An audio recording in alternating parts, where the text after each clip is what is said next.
Just showed up and was doing a quick walkthrough. It's harder to tell in these rows, but you can see we've got stuff coming up all along here. These were the first rows. We tried to use the original soil that was here to cover them after we dug it out, but it was so dry that it was like clods and it was pretty hard. So afterwards, we dug trenches, and these ones you can see, we covered it with just some compost. And yeah, we got sunflowers coming up. And then here, we got a little sunflower fort for the baby. So we just put a couple of stakes here to mark the doorway. Sunflower seeds all the way around. Obviously she helped. We got a bit heavy in some spots, but we thin it out.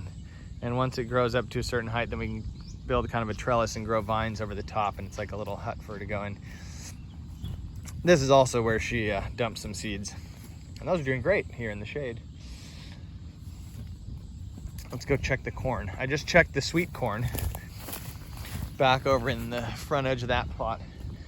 And that corn, all right, I've never grown corn from seed, so I don't know what it's supposed to look like, the sprouts. But I think that we have some sprouts in there. But let's go and see. That field's so far away. Let's see these sunflowers. I don't know, they're gonna be coming up yet. I don't even know where they were planted. Got some peppers, squash.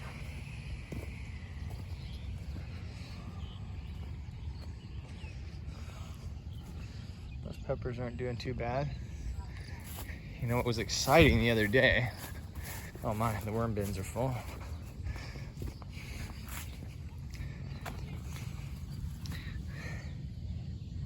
We got some goji berry sprouts. That one looks like got too wet and died. Let's just have a look at these guys while we're here.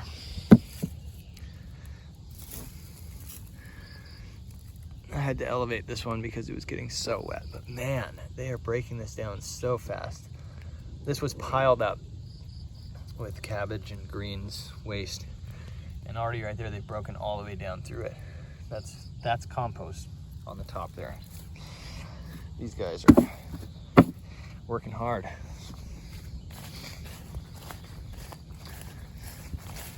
I apologize to those of you who are watching these videos and who are used to watching YouTube videos, and you're like, I thought these videos like get edited and then you don't have to like walk with the person through the whole field to get to the other thing. Typically that's true, but I have no idea how to edit videos. I'm using my phone to make this videos. So I apologize. You can skip through until you see us actually somewhere that you're interested in, as a heads up. Looks like somebody was playing out here while we were gone yesterday. Yeah, I think that, I don't know, you guys can correct me if I'm wrong, but I think we have corn. See what corn looks like? Huh? I don't know. I'll have to look it up, but it looks like every single, oh man, every single one is sprouted. We maybe should have gone with one per hole. Yeah, it has to be. That's exciting, because where are you? There you are. We literally planted these, when did we plant these? Thursday. Today is Monday. Yep, we got corn in every row. This is, what is this? This is glass gem corn. So it's like rainbow colored, looks like shining glass. Supposedly, we've never seen it, it's our first year. From Baker Creek Heirloom Seeds. If you don't know about them, check them out. They have an extensive selection of heirloom seeds from all over the world. They travel around and collect seeds. They have seed growers in different countries. Hopefully we're gonna be able to help out with that as well here in Thailand, where we can grow some things all the way to seed that some of you in in America, maybe your season isn't long enough to be able to get that plant to seed. And so they have growers all over the world that are growing seeds for them. Heirloom, all their corn is GMO, tested, certified. They are an amazing group. And I'm telling you, their catalog is like this thick, and it's amazing. So check them out if you don't know about them. Trees are looking pretty good. I'm not gonna walk in there because I feel like we're already getting pretty low. I don't know if any of you guys saw this last time. Let's see. We hooked up our hand well pump so that we don't have to keep pulling buckets. And I'll tell you what, it works pretty good.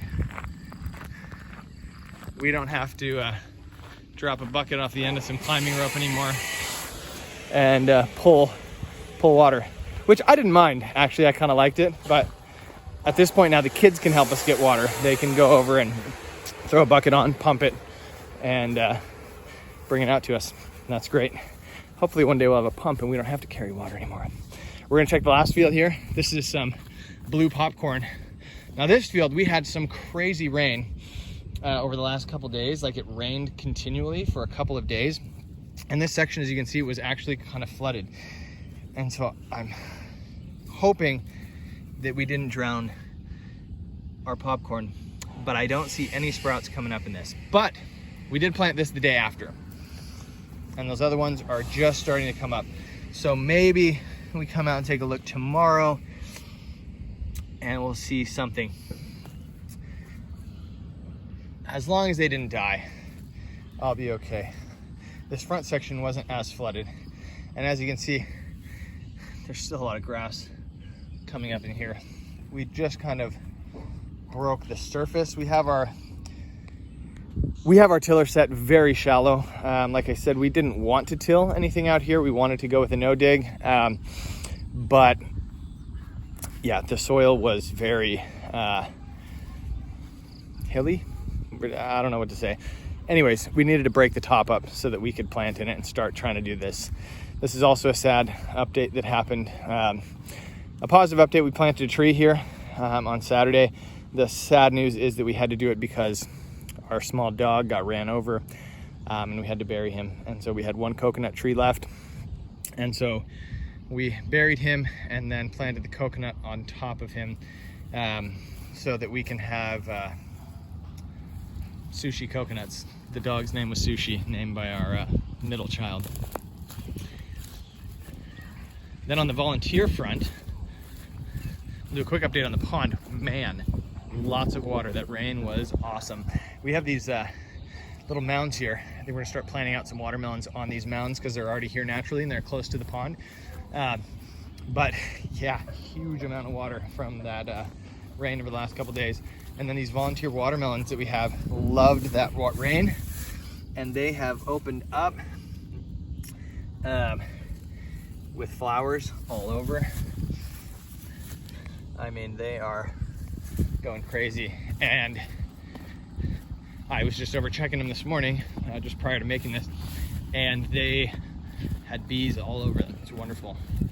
Some of these clusters of trees that were kind of not doing so good, and we were going to cut them down. We saw some beehives in them, so we left them up. But these volunteer watermelons, yeah, coming out wild with flowers. And since I've made it all the way back over this section, let's walk over and look at, oh, look at that. Somebody's been munching on it. But this is, what is it in English? Morning Glory. We just kind of threw it out over here in little small rows. It is doing wonderful.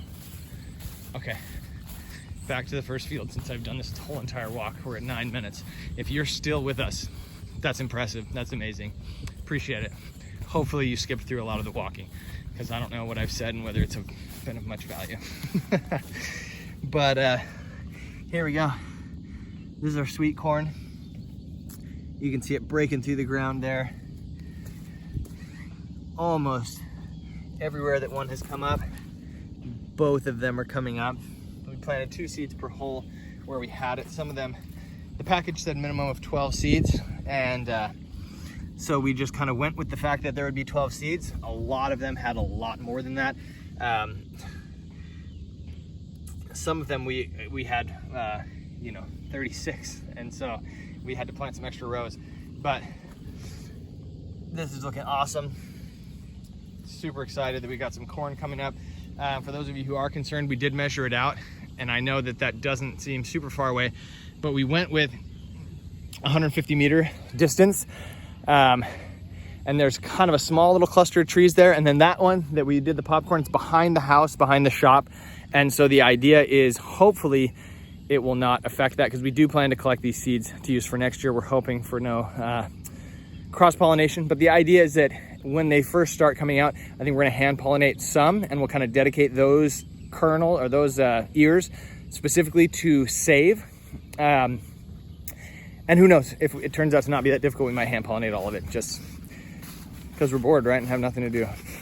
But yeah, we're excited to see some progress, and yeah, thanks for sticking with us, and I'll talk to you later.